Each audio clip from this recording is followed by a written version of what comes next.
the grid. Pretty cool, right?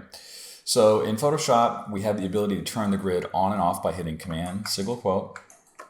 On Windows, Control, single quote. We can see the visibility of our grid, but we can do so much more with this grid. Let's talk about some of the settings. If I go to Photoshop Settings and I go to Guides, Grids, and Slices, I have the ability to change the default color of my grid. I can also choose the units that I want my grid lines to appear in. So I'm choosing pixels here. I can also choose how intense I want those grids. So if I want a grid line for every 200 pixels, I can go ahead and make that the appropriate value. I can choose the number of subdivisions. This controls how many squares I actually see within each grid line. So if I hit 4, you can see that that starts to look a little bit like graph paper. I'm going to change this back to blue. And you can also choose whether or not your grids are going to be dashed lines or dotted lines. And this is something that I think a lot of people aren't aware of. You can actually change the way this grid actually looks. So what I'm going to do is I'm going to choose a grid line gap of 100 pixels. I'm going to keep the number of subdivisions to 4, and I'm going to use this as my baseline to work with. So let me click OK. And here's the tip.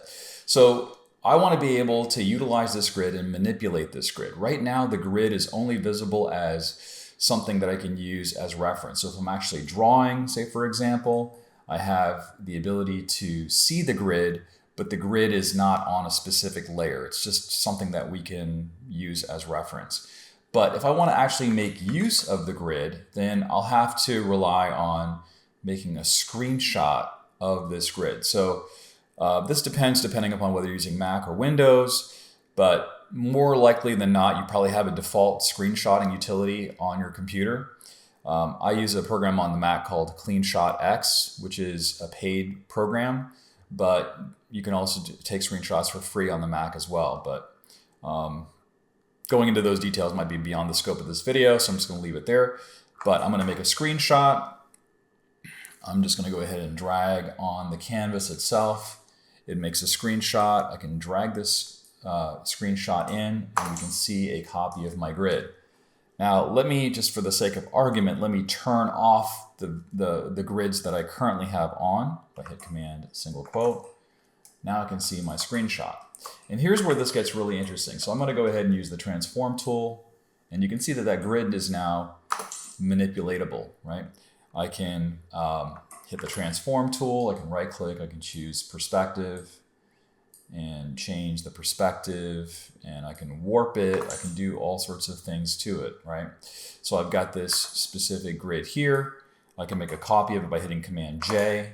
I can use the transform tool, and I can flip horizontal, and I've got these makeshift grids. And if I want, I can choose multiply so that I can actually see how these grids overlap with one another. So this can be very useful when I'm trying to draw something in 2-point perspective, or if I'm just trying to capture something that's in a little bit more of a, unorthodox perspective.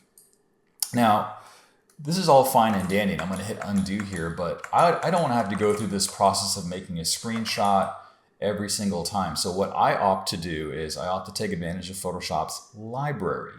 So with the library open, I'll go to Window, and I'll choose Libraries. What I can do is I can take this layer that contains the grid, and I can simply drag it into my libraries. And you can see that it's loading up here. Takes a second or two. Let me just delete my original screenshot here. I'll just drag the copy from the library. Boom. So I've got this grid at my beck and call.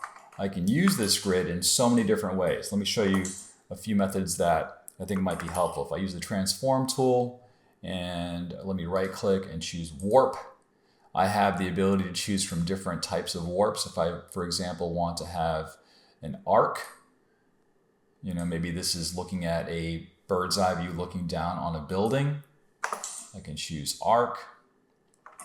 I'll use the transform tool to go ahead and scale that in a little bit more. And what if I want to have a grid that represents the top part of this building? No problem. I can go back to my library. I can drag out another copy of my grid. And I'll just scale this up. And I'll choose perspective, and I can make the top part of my building. There might be a little bit of an overlap there, which is fine. I can just set this to multiply.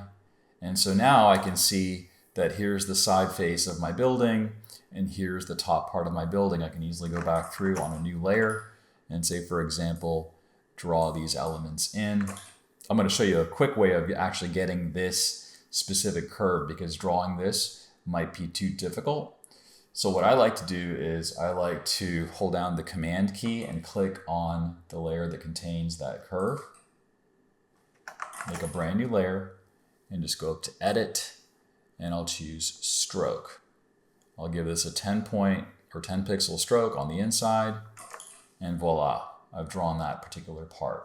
So now I've got the side of my building, I've got the top of my building, and then the grids can be very useful when I'm trying to, say, create things like, I don't know, windows. If I'm trying to draw a bunch of windows, this just gives me a frame of reference so that I can easily kind of do this without thinking about it too much. So very, very useful technique. Having those built-in grids is really the pro tip here. You can use this to create 1 or 2 point perspective. You can use it to create warps, all sorts of things. And I'm going to share with you something that I'm going to make using the grids. So stick around until the end of the video and we'll get right into it. Thanks so much for watching. If you found value in the video, please consider giving it a thumbs up so more folks can find it. Let me know what you'd like to see in future videos, and let me know if this video was actually helpful or not. And without further ado, let's get right into it.